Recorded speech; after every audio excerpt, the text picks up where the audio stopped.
सवाल यह है कि क्या जाकिर नाइक के ऐसे भाषणों पर प्रतिबंध नहीं लगना चाहिए? दुख की बात यह है कि जाकिर नाइक जैसे आतंक प्रेमी लोगों को अपने चाहने वाले भी मिल जाते हैं। डॉक्टर साहब ने हमेशा कुरान से ये बात कही है कि सूरह मायदा में है, सूरह नंबर 5 आयत नंबर 32 में, कि कोई भी शख्स बेगुनाह अगर कत्ल किया जाता है गोया सारी इंसानियत का कत्ल कर दिया, और अगर किसी बेगुनाह शख्स को की जान बचा ली गई गोया सारी इंसानियत की जान बचा ली गई। जब हमारा पर्सपेक्टिव ये है, ये हमारा परसेप्शन है, जब डॉक्टर साहब ने इसको ऐलान स्टेज पर अपनी तकरीरों में कहा है, वो कैसे टेररिज्म को बढ़ावा दे सकते हैं? ये बेबुनियाद हैं और कहीं ना कहीं हिंदुस्तानी जो इस्लामिक स्कॉलर्स हैं उनको बदनाम करने की कोशिश है। जाकिर नाइक की सोच और उसके बयानों के खिलाफ जी न्यूज ने मुहिम चलाई है और इस मुहिम का असर राजनीति की दुनिया पर भी पड़ा है।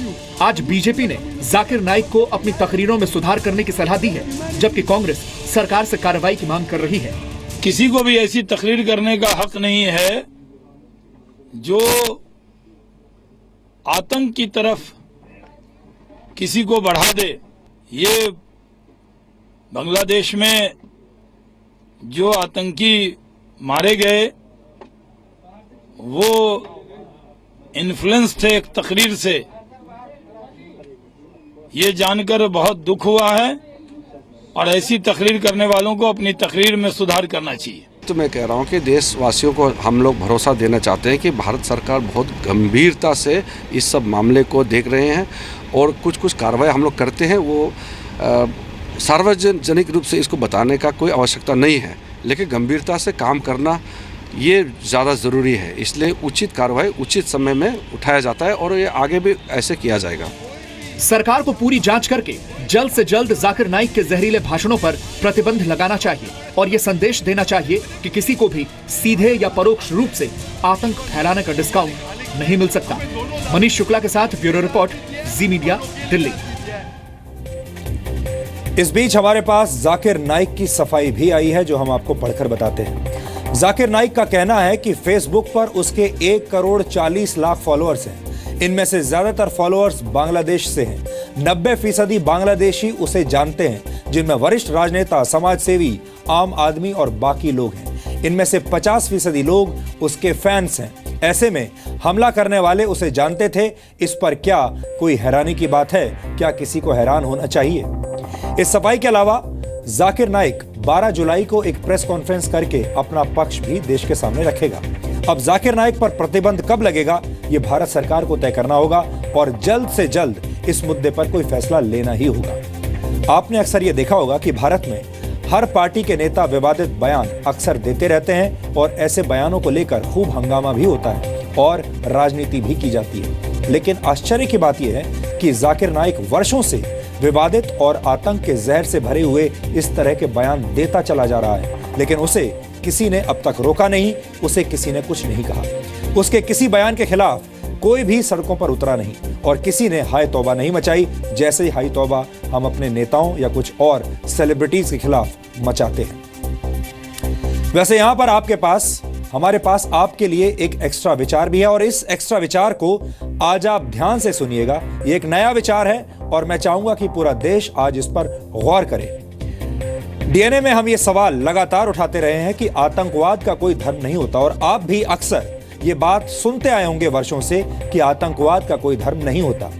लेकिन अगर इस्लाम के ठेकेदारों ने कोई सख्त कदम नहीं उठाया तो जल्द ही वो दिन भी आ जाएगा जब दुनिया कहेगी कि आतंकवाद का धर्म होता है। क्योंकि एक रिसर्च के मुताबिक 2015 में हुए 452 आतंकवादी हमलों में से 450 इस्लामिक कट्टरपंथियों ने किए थे और ये काम इस्लाम का दुरुपयोग करके किया गया था।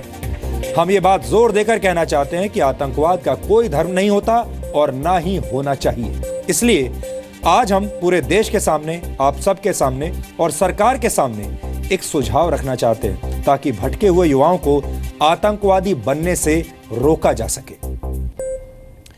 किसी भी आतंकवादी ऑपरेशन में मारे गए आतंकवादियों से धार्मिक आधार पर उनका अंतिम संस्कार करने का अधिकार हमें छीन लेना चाहिए और आतंकवादियों को कूड़े के ढेर के साथ जला देना चाहिए। यह हमारा सुझाव है। ये उपाय आतंकवाद में कमी लाने का उपाय साबित हो सकता है, क्योंकि आतंकवाद का कोई धर्म नहीं होता।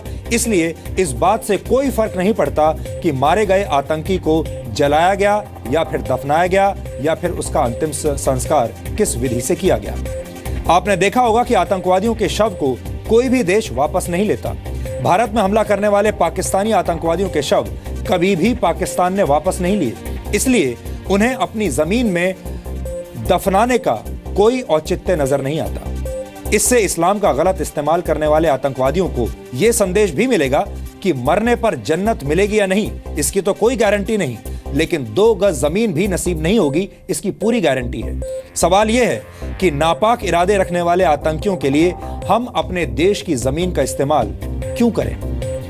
इस परंपरा से एक फायदा यह भी होगा कि हमारे देश में सेक्युलरिज्म की दुहाई देकर अपना एजेंडा चलाने वाले लोगों की पहचान हो जाएगी, क्योंकि जब आतंकवादियों का अंतिम संस्कार करने की बजाय उन्हें कूड़े के ढेर के साथ जला दिया जाएगा तो हमारे देश में सेक्युलरिज्म की दुकान चलाने वाले बहुत सारे लोग इसका विरोध करने लगेंगे और ये उनकी पोल खोलने का सबसे अच्छा मौका होगा।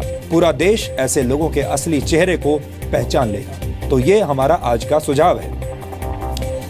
पाकिस्तान मूल के कैनेडियन लेखक और कॉलमिस्ट तारिक फतेह भी कुछ ऐसी ही सोच रखते हैं। आपको आज तारिक फतेह की बातें ध्यान से सुननी चाहिए।